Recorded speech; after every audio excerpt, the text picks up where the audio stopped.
All right, folks, welcome back here to the Diagnostic Trading Hour right here on TFNN.com. We got some wild volatility going on. Looks like some mixed movement there on the Russell as well. I just want to pull it up and double check it, make sure TOS isn't wrong. But anyway, some great movement, and I'm sure y'all have all been loving this volatility, hopefully. So I've been enjoying it, and I look forward to many more months. Thinking positive. Volatility is the best way to hop in there and get plenty of trading opportunities, and there's a lot of ways that you can trade it. Anyways, yeah, it looks like Russell's settling on down. We got the S&P is up 31 points on the day. Russell, however, getting hammered currently. Small caps right now down at basically right at settlement at the moment. We got NASDAQ up 76 points. We got the Dow flying up at 297. So some massive moves there. Looking out over at copper. Copper is up a little over 0.5%. We got gold is pretty flat on the day. Silver's down about 0.5%. Oil right now currently up 23 cents. Natural gas is up over 1% on the day, or down over 1% on the day. We got corn on the ags market there down 1%. We got soybeans down 1%. Pound dollar up just a mere 11 pips. We got the euro pound down 41. Getting a lot of volatility in euro pound that we have not had previously. Let's go over here and see, looking at some of the other markets, we got the dollar frank's up 19, dollar yen's up 36, euro yen up 9, Aussie yen currently up 25, Aussie dollar up 18. Bonds are down about 0.25% right now. We got the dollar index up about 20.2% right now. And we got the euro dollar is currently down 37 pips on the day. That gets us caught up on just your current market wrap and where everything is at right here during this lunchtime hour. Let's go ahead and check out some of the trade reviews, and we'll also look at some trade plans as well. Looking at trade reviews, we'll pull those up first, and let's look through those. We got the Aussie dollar last night set up for a nice long trade there, popped on up in the evening, and gave a nice short trade going on back down.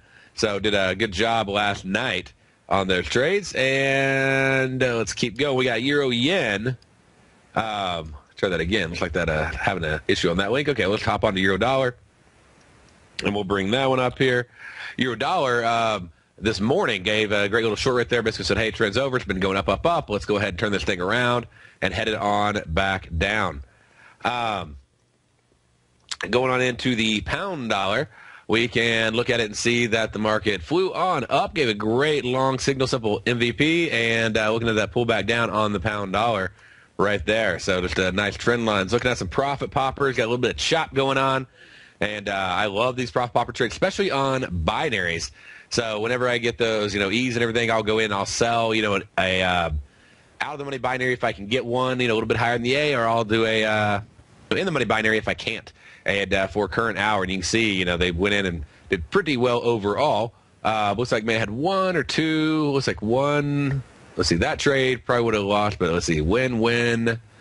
Let's see, that trade would have moved down. You could have taken profit. That trade popped around, turned around, and going into the end there, never would have triggered that sell would have been profitable. Then it flipped around, gave a long, got a long there, moved on up, pulled on back down on you, but gave you another short. Overall, not looking too shabby. NASDAQ it just took off this morning, been running on up, and gave some nice prop poppers, some nice momentum trades there you could have got into, along with it, a really nice trend. Check it out, gold. Gold right here, sort of pretty choppy in the process, pretty flat day on it.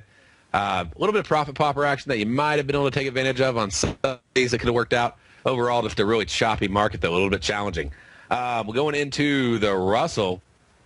The Russell it's just, went up and it's pulled on back down. It's just been struggling all day, but look at all these prop poppers, just tons of them lining on up. One of my favorite binary trades. It's one of my original strategies, and rocking it.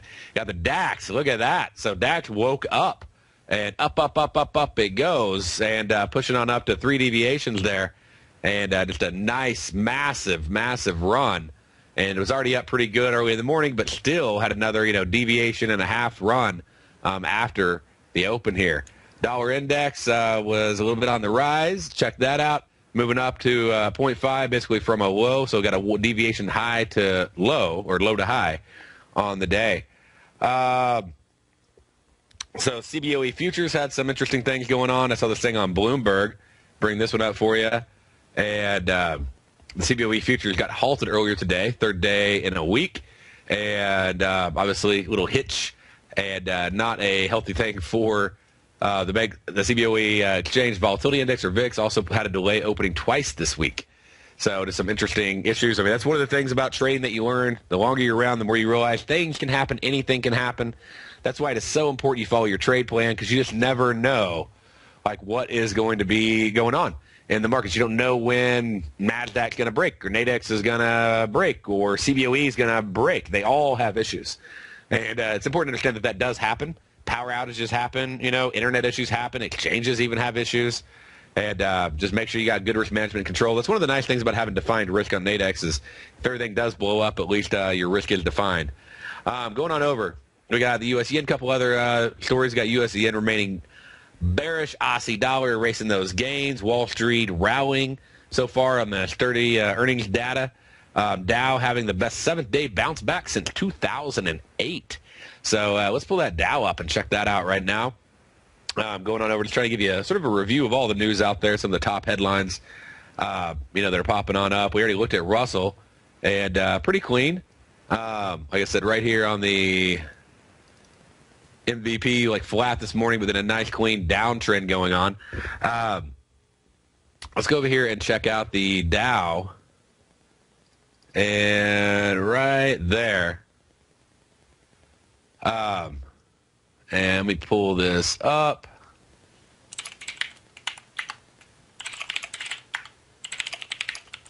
All right, there it goes, loading on up.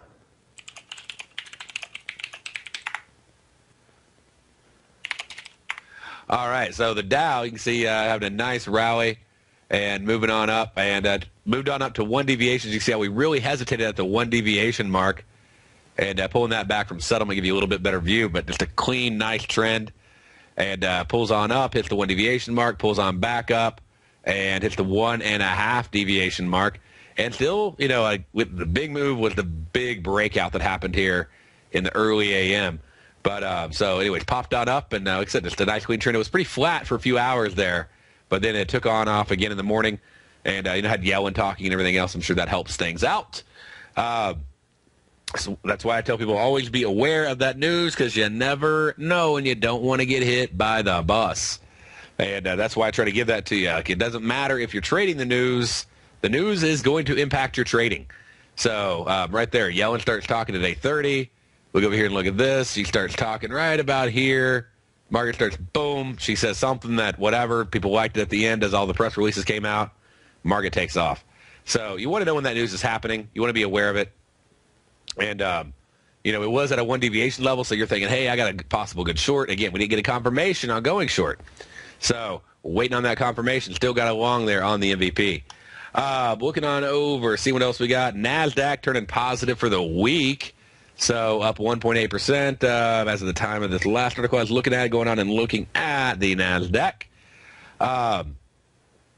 And let's see here. So flying on up right there. A great, great day. Up 1.5%. Pulling on down. Like I said, hit that one deviation. A lot of times look for those reversals, but it didn't. It popped on back up some more. Waited on that confirmation. So had a pending one there. You see a little hey, predictor arrow. Hey, it may be turning soon. Doesn't turn. Keeps going. And here we ought to see it pop short here in just a moment.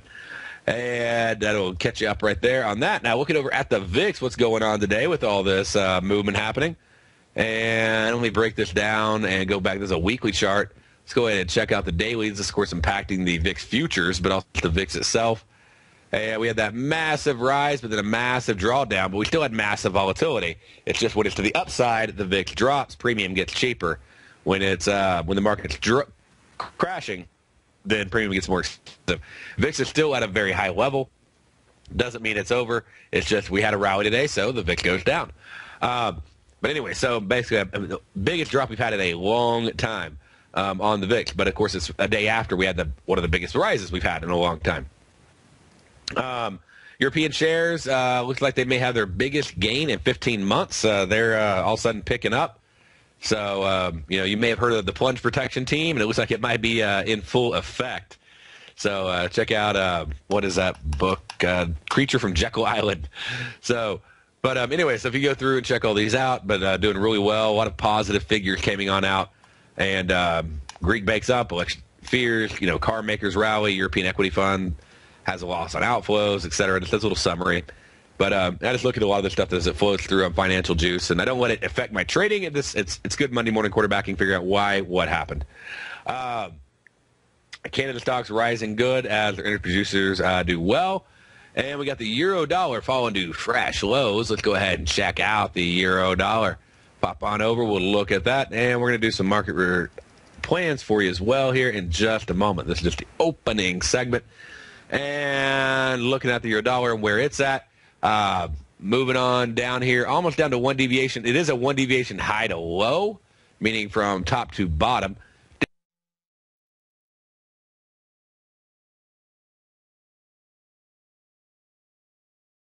Didn't quite hit the one deviation level, but we did hit that one deviation high to low. We actually hit it right here at the 0.7 mark. We went up 0.3 deviations, went down one from there. And so right at that point, sort of starts chilling out, does one more little pop, and then pulls on back up. And looks like it might be looking to turn around. It is Friday. It is the afternoon. Things usually start chilling out about this time. Let's see, earnings and all that stuff. What all we have? Let me pull that back up over here, and we'll get into it. Let's see, get rid of some of these and push this on back over here. And but again, we'll go through and we'll look at some of the news that came out as well. But checking into the specific earnings from this morning. Like I said, we had a few of them come out, and some of that was positive, which really did help things out. It came out pretty early in the morning, though, so I wouldn't quite give all the credit to the earnings. That's sort of like the easy headline. It's not necessarily the accuracy, because otherwise it would happen when the earnings were released. But checking out the earnings that we did have here in the last night and this morning. We'll go into that when we get back, but talk about it in just a moment. All right, folks, so I'm back here to the Diagnostic Trading Hour. And so, again, just going into the news, we had Google come on last night that popped on back down, affecting the NASDAQ there. This morning we had some early releases on GE on the Dow there as it ran on up. Let's go ahead and maybe we can pull up that chart. Let me see. Let's see. Here's your Google and NASDAQ. You can sort of see the comparison there. If I get the chart to line up on the screen. There we go.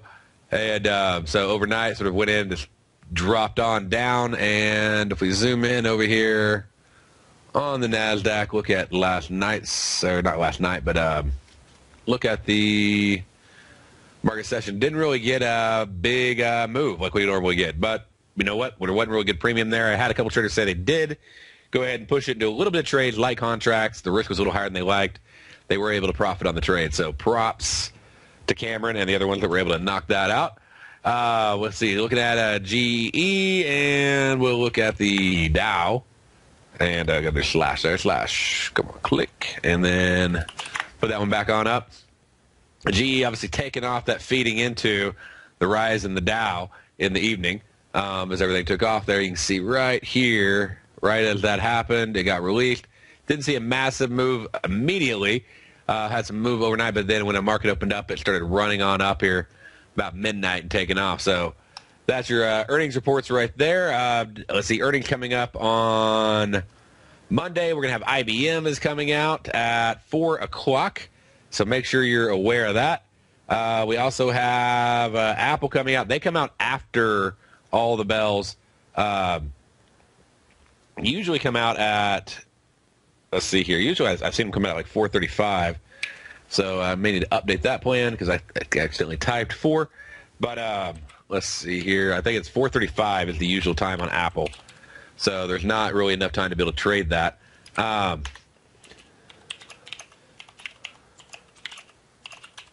right. And let's see here. I think that's just a typo. So I got that taken care of. And I look at the wire release time so I can know when to expect it to impact the market. Let's see. Let's look over at a couple other charts real quick, checking out today's stuff that's going on with the news and everything else and what news reports are coming up on Monday for you so you can be prepared. And so diving on in here to the dollar CAD. And let that load on up. And we were looking at this morning. We had a trade on the U.S. building permits and housing starts. We were looking at an 8 to 10. And so if we go on over here, we go 8 a.m. right here, 8 o'clock to 10 o'clock right over here. Then about 19 pips. We were expecting 30 or less. We got the less, so profitable trade. We also had U.S. building permits back on over on the euro dollar. Let me pull that one on back up. That was an 8:30 release on the U.S. building permits and housing starts. Was when the release came out. It was 8:30, looking at 8 a.m. to 10 a.m.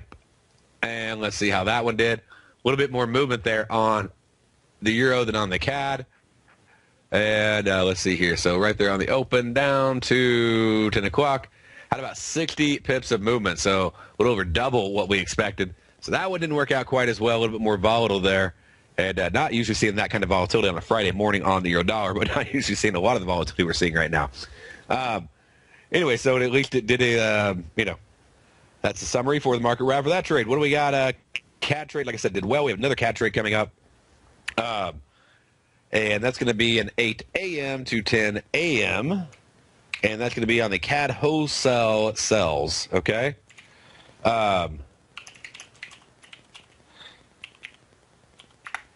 And again, CAD wholesale sells, and we'll be looking to get in at 8 a.m. for a 10 a.m. expiration on Monday for a minimum profit of $30 on the trade. That will catch you up on the news for Monday. What kind of news do we got coming up next week that you want to just be aware of in general? I'm going to do that right over here. Okay. Looks like we have, like I said, we're going to have China's GDP is going to come out. That's going to be something that's going to impact the yen pairs, and also will impact the Aussie pairs. So just be aware of that. And then let's see, what else do we got? We got not necessarily a tradable event, just to be aware of it. Again, that's 10 o'clock on China doing those releases. Going on into Tuesday. We'll talk about that when we get back. Stay right there. All right, folks, we're back here to the Diagnostic Trading Hour. So that wraps up the news plans there. We got you all caught up. And let's go ahead and just we'll roll into some other things now, get going. We got this week's news. We got next week's news. Yellen's features out, crop report, all that fun stuff. And let's see here. We'll go into... Mainly, I'd like to just go through some of the charts with you, run through those. Let's pull up the S&P right now. And I called out a trade this morning, and it did get filled, which is pretty cool. It just didn't get filled. It didn't get filled during our show, but I was waiting on it to move up to that price. And on the bull-bear binary hour with Tommy O'Brien, and I said, hey, you know what? I am excited about this S&P moving up. I am looking to go short. I'm waiting either on a confirmation on a break below that one deviation level. Didn't get that confirmation during the show, but I said, but I am waiting on it to hit. And I said, if it hits 1892, I am short, which is just right below that 1.5 deviation level. And said I'd have a stop at 1897. My first target profit would be 1889. Then, of course, I'm going to move like trailing it down from here using the 10-minute deviation method. Next potential profit target would be just right there above 1870. I'd actually have it at 1872.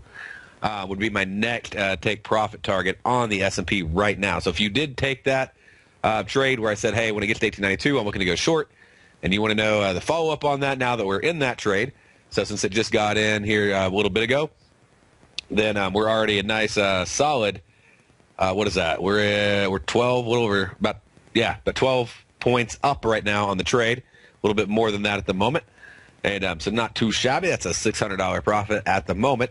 I would be tightening my stops right now. And like I said, I tighten them up just to teach you on the 10-minute deviation method. You get the deviation levels over inside the scanner there. But on the bar that, touches within this right here, so we're going to look at this high, 1881.75. The highest I'd have it up would be 5 ticks above that, so it would be at 1883 would be where I'd have my stop. Trading on this method. I think I saw somebody else in the den that also may have a short going on too a little bit ago. and they have it at 1884. So yeah, I got mine at 1883, and my next goal is for it to get on down to just above that deviation, so 1872, and I'd probably actually look to take profit versus just trail my stop at that point, because I'd be looking for a bounce. I'd not be surprised for it to bounce off 1872. That was my original entry this morning we were talking about, getting in 1872, riding that on up to 1878, then 1883, then 1890. And then once it hit 1892, hopping on out, and those are the three targets, had a stop at 1863. And that's the day trading plan so far on the S&P. These are just the ones I put out at night right now. I'm working on getting this together, making a newsletter for you. But it basically just lays out what I do is I do diagnostic analysis. It's the heart of diagnostic trading. And I dive in. I do Fibonacci levels. I do support resistance. I look at golden and Gann. I look at trend lines. I look at highs and lows. I look at magnet price levels, and I look at deviation levels. And basically to find out where the orders are, where going to be the high probability order zones where markets are going to go. And I work with a couple other traders on putting all this together, and because it takes quite a bit of time for every single market, and can't wait to get it out there. So getting close to trying to get that process down so I can get it out to you in a clean, timely, clear manner. But anyway, so long trade worked out great. Short trade is going very well. Like I said, looking probably for a bounce off 1872 if it does get back down there by the end of the day. And where would I be going on that trade? It'd be the same thing we did before and have it stop at 1863, just below the 0.5 deviation level. And my target, if it does get down there, is going to be going back up to 1878, just below the 1 deviation level, and then 1883, and then 1890. Again, I don't know if we're going to get all the way back up. Probably be happy just to be able to get in and grab another 6 points on the trade before the day wraps up. But we'll see. We may get taken out on this one. There'll still be a nice profit on the trade. I would lock in about, we'll see, 1892, getting out at 1883. We're a point away, so locking at 9 points. Not too bad.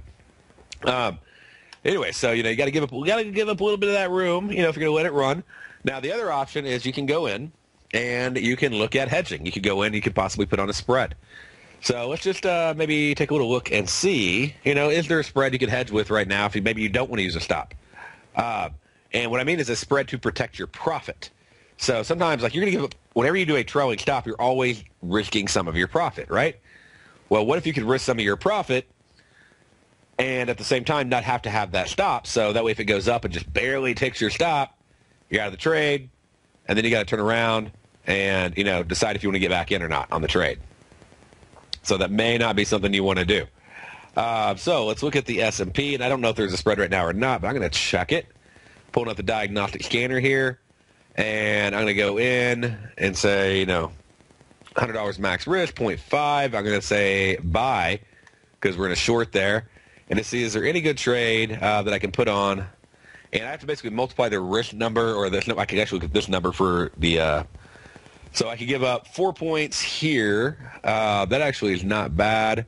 It's only going to give me 19 minutes, though, so I'm not really a fan. Like, why give up $50 for 19 minutes? Unless you just want to see if it rides out, and by the end of the hour it comes on back down. That'd be the only reason I'd potentially do that. But, I mean, you'd be giving up, like I said, $50 on that trade out of the gate.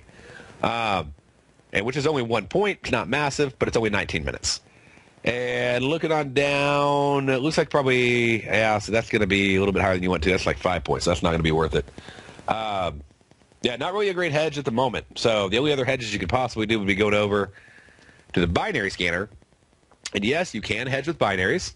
It's not as efficient or as effective, but sometimes it can still be, a good choice to do. I prefer spreads, but you got to have a spread line up with the right level there. And so if we go down here, we look at, okay, where are we at right now? We're at 1881. We didn't quite hit it. We missed my stop was 1883. We got to 1882.5. So we're still heading on down. So what would happen if we went in here and we we checked out, okay, what about, 4 o'clock, 4:15. Let's say I'm going to look at holding the position at the end of the day. And what if it did get up to 1883 roll? Right now, that's just way too expensive. There's a lot of premium in the binaries. So really not a great hedge long-term. Short-term, you could go in and, potentially there's like $20. That's basically the same trade we talked about before, $100. But the difference on this one is if it did pop up before the end of the hour, then you could risk, $1 less than $100 on the trade, and you'd make $400. So, I mean, that's not a bad scenario, in there if you want to give that up. But again, that'd have to expire above 1885. We're talking about it popping back up a few points, which is even past where we have our stop. If you moved on down to 1883, you'd have to risk 150 in order to make about 350 on the trade if it did expire above 1883. And it got close. It got really close just a second ago. But right now, I think I'm just going to stick with the trailing stop on that one. All right, well, that's a plan there for the S&P. We can go in. Let's look at, let's go look at the Aussie. See what we got going on here. And so on the Aussie dollar, let me pull that chart up for you. We'll go through and look at it. See if we have any trades left. And the only one I called out this morning, though, was the S&P on that 1892 short. And once that loads up, we got a series of buys and sells. See where the market's at right now. See how the plan came together. All right, so let's back up a little bit. We had a run up, then a run back down. And, okay, so I had a buy earlier in the morning at 87.60. So that popped up really during the Euro session. And so once it hits 87.60, let's see, what was our high on this bar? I just want to see real quick. So 87.57. It goes on. Also, the MVP converted, so, I mean, you could have got in earlier if you would have got in right at 87.60, or you could have waited on the MVP confirmation or waited on a 10-minute breakout, any of the three. But anyways, 87.60 being the plan. Target being 8,800, going for a 40-pip profit. It moves on up, takes its time. But by about 8:30 in the morning, we do get on up there to that 8,800. So that does take profit. Had a stop down at 87.20 for a 40-pip 1-to-1 risk-reward ratio.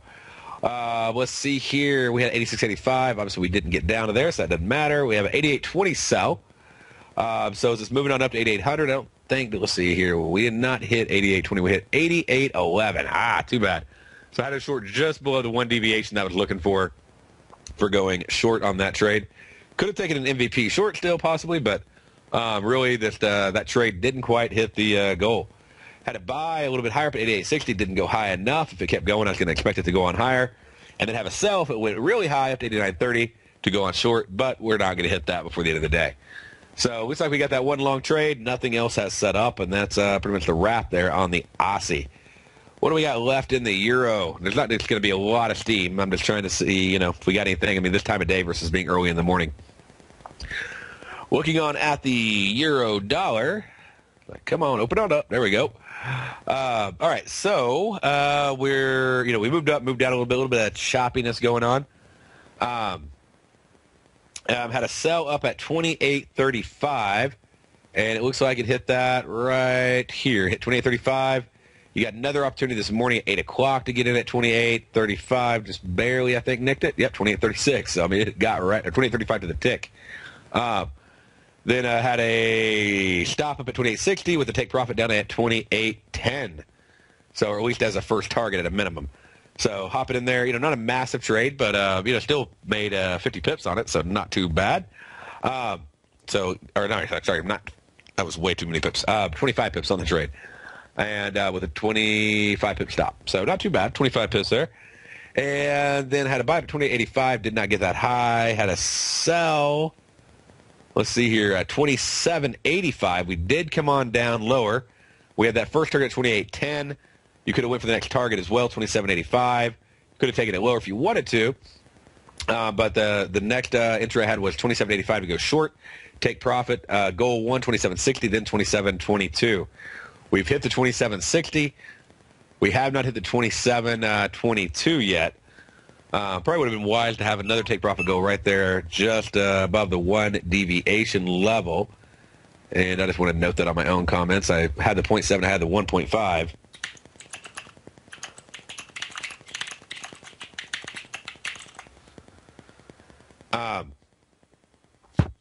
And so, anyways, it would have, I didn't have it in my plan, but if I would have had it in my plan, I would have had a 27.40, and that would have been good.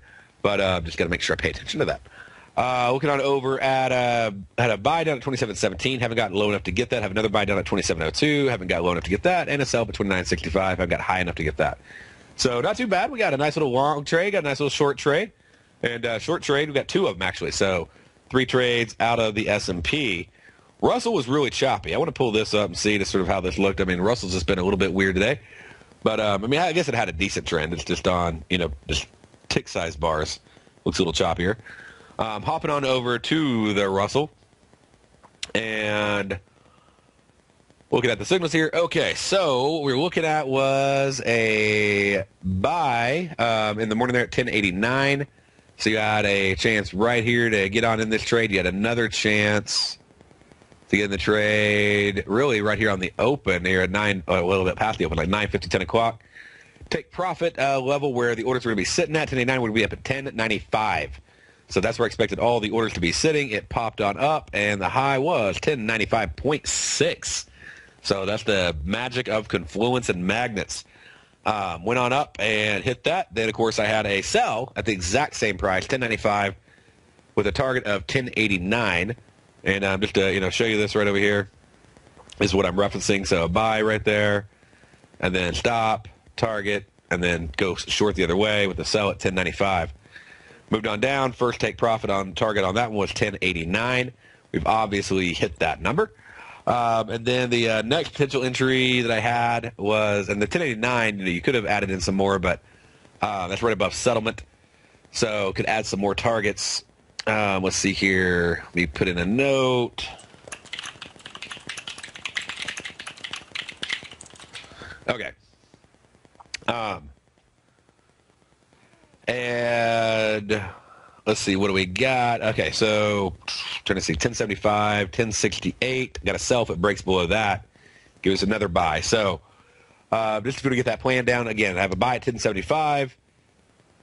Looking for it to bounce back off that. If it does do that, then I have a sell at 1068, expecting it to drop down to 1053, where I have another buy, expecting a bounce on back up. Anyways, but the trades worked out well there. Even with the flatness in the morning, I mean, you would have been sitting there for a while, a little bit nervous. It'd have been a little bit nerve-wracking long trade, just the way that was going. But the plan, magnets are magnets. They pull the market to them. All right, that wraps up those. Let me look at maybe a few others for you. We'll go over and dive into. Let's see here. First, we'll dive into the pound dollar. We'll shift it up a little bit. Go in and see what we got here on the pound dollar, because it's still open versus gold being shut down in the pits at least. And on the pound dollar, just got 4 setups on the day. And let's see where we're at. We got okay, I'll cover those when we get back after this break. Stay right there. All right, welcome back here to the Diagnostic Trading Hour. All right, so we're going through a few additional markets here. I got pound dollar on up, and we got just a couple trades on that. Pretty simple here. We'll go through and run through them. What we're looking at, and some of these trades are, they're still valid. They don't go away. The levels don't just disappear. So don't feel like I'm just looking at yesterday's news here. This is stuff you can still use. All right, I was looking at a sell at 61.30 and missed it by a hair. So right there, it triggered off at 61.25, and that was our high for the day. So that's a little bit of a shame because it was going to go on down to 60, 60, then 60, 40. We got the 60, 60 right there. Didn't quite go down to the 60, 40. We did hit target 1. Unfortunately, trade was not triggered on that one. Let's see. Got another sell, though, to go in short at 60.90. And that one, we would have been looking for a target of 60.60 as well. So fortunately, we did get that one. Went on up. And then when it comes on down in the morning, we got a couple opportunities on this one, actually. But when it came on down here, we got the 60.90 and came into the 60.60, then 60.40, and then 59.70 on this trade. So that pretty much wraps up that one. We were looking for, if it did get to 62.05, we had a sell. That'll be my next area to sell, but we haven't got up there yet. And I got a buy at 60.30, and I may have just missed that one. Yeah, got a low 60.28. So I wasn't up at 3 a.m. But if you were, we had a buy at 60.30, and so it came out in a 60.30, and the target was going up to 60.80. So nice big profitable trade with the stop at 59.90, 40 tick risk there, and moving on up. So it went on up to 60.80 and did a great job. And then we had, like I said, the potential sell there at 60.90 and another sell at 61.30. 61.30 was missed. The 60.90, by the way, had a stop at 61.40, so it did not get triggered on that one. So you could have got short here, or both times, whatever. Like I said, we never hit 60.40. Had that stop right behind the 0.5 deviation level. Glad I did, or else that one would have got hit. But that's your pound dollar report there. The two sells right there. That one was missed. That one was taken. That one was this price was not yet hit, so not really missed, but just. And then the buy triggered early in the AM. Now I'm hoping to get these out before the Euro session, so you'll be able to get those 3 AM reports for when the Euro session opens on up. Let's see here. What else we got? We only got a few minutes left. I don't know if we have time to cover any more of the markets. I may try to pull one more. Let's see when the music starts playing, though. I got to slow it on down. We look at maybe oil. Oil's been a little interesting today. We'll try to pull that off before the time's up. Let's see here. So looking on over at oil, by the way, reminder, oil is in rollover process. So get ready, into the day today. If you have not rolled over already, go ahead and get ready to roll on over on oil. But you should be doing that here in about 30 minutes. You should be rolled over. If you haven't, if your futures, you probably should have already rolled over or in process. By Monday, you should definitely be rolled over. Got a lot of bullishness going on. Didn't really have any sell setups. Wasn't comfortable with any sells late with what's going on in oil. Had a buy at 80, never hit the buy at 80. Had a buy up at 85.70, never hit that. Had one other buy at 83.70. That one was triggered. And looked for a move on up to 84. That was hit. And had a potential other targets of 84.60 and 85.60. Didn't quite get up to those. We did get that first profit target. So one trade on oil that got triggered so far today, and that did fantastic. All right, y'all have a great day, and I'll see you Monday here on the Diagnostic Trading Hour.